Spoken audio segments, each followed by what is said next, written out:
ఈరోజు వ్యూయర్స్‌కి ఒక విషయం చెప్పాలనుకుంటున్నాను.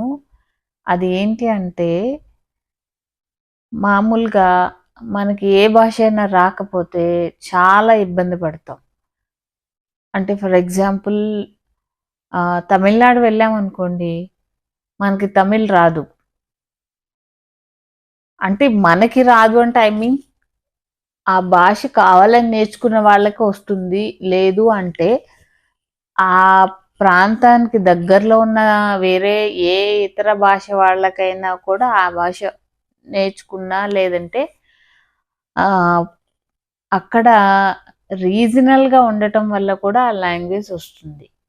కానీ ఇప్పుడు ఏం జరుగుతుంది అంటే మనం తెలుగు వాళ్ళం అయ్యుండి తెలుగు మాట్లాడకపోవటం వల్ల అది స్కూల్లో అవటమనివ్వండి ఇంట్లో అయినా సరే తెలుగు మాట్లాడలేకపోవటం వల్ల తెలుగు పదాలని సరిగ్గా ఉపయోగించుకోకపోవటం వల్ల పిల్లలకి ఈ జనరేషన్ వాళ్ళకి అసలు తెలుగు అనేది రాకుండా పోతుంది. ఫర్ ఎగ్జాంపుల్ చూడండి, శుక్రవారం ఏ వారం చూడండి, శుక్రవారం సాటర్డే అని చెప్తున్నాడు. అంటే శుక్రవారాన్ని తెలుగులో ఇంగ్లీష్లో ఏమంటారో తెలీదు. ఇప్పుడు ఫర్ ఎగ్జాంపుల్ వెన్స్డే అనుకున్నాం, వెన్స్డే తెలుగులో ఏమంటారు ఏమో. అంటే ఇంగ్లీష్ వస్తుంది, మనకు సంతోషమే. వాళ్ళకి ఫర్దర్గా జాబ్స్ చేసేటప్పటికి ఇంగ్లీష్ ఫ్లూయెన్సీ ఉండాలి, ఇంగ్లీష్ బాగా మాట్లాడాలి, ఇంగ్లీష్లో వాళ్ళు కమ్యూనికేట్ చేయాలి అన్నది మంచి విషయమే, కాదన్నట్లేదు. కానీ మనము ఆ లాంగ్వేజ్ నేర్చుకుంటూ ఆ లాంగ్వేజ్ మాట్లాడుతూ మన భాషకి అంటే మన తెలుగు భాషకి మనము పరాయి వాళ్ళం అయిపోతున్నాము. ఇప్పుడున్న పిల్లలకి తెలుగు అనేది రావటం లేదు.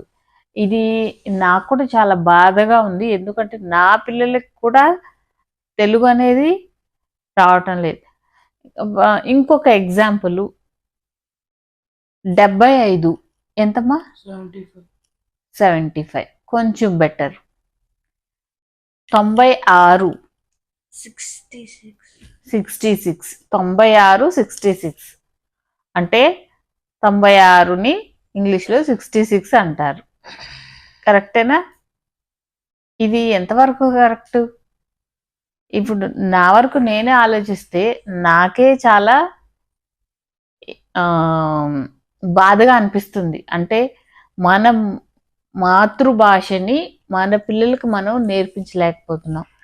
ఈరోజు నేను మీకు ఈ విధంగా మీకు ప్రామిస్ చేస్తున్నాను, మాట ఇస్తున్నాను.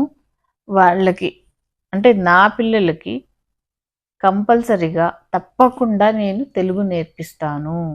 మీరు కూడా ఆ ప్రయత్నం చేయండి. ఎందుకంటే మన అంటే ఇప్పుడు మాట్లాడుతున్న వాళ్ళ వరకు తెలుగు భాష అనేది వస్తుంది.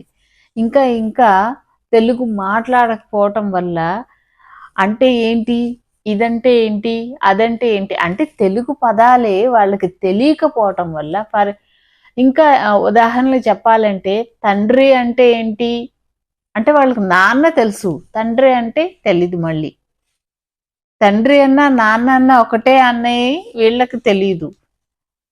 ఇలాగే చాలా మందికి తెలియదు అనేది నా ఉద్దేశం.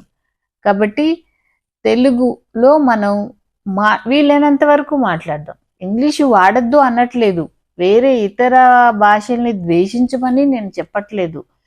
వేరే భాషల్ని కూడా మన అవసరానికి వినియోగించుకుంటూ మన భాషని మన మాతృభాషని మర్చిపోకుండా దాన్ని ఆదరిస్తూ వీలైనంత వరకు మన మాతృభాషలోనే మాట్లాడుతూ మన మాతృభాషకి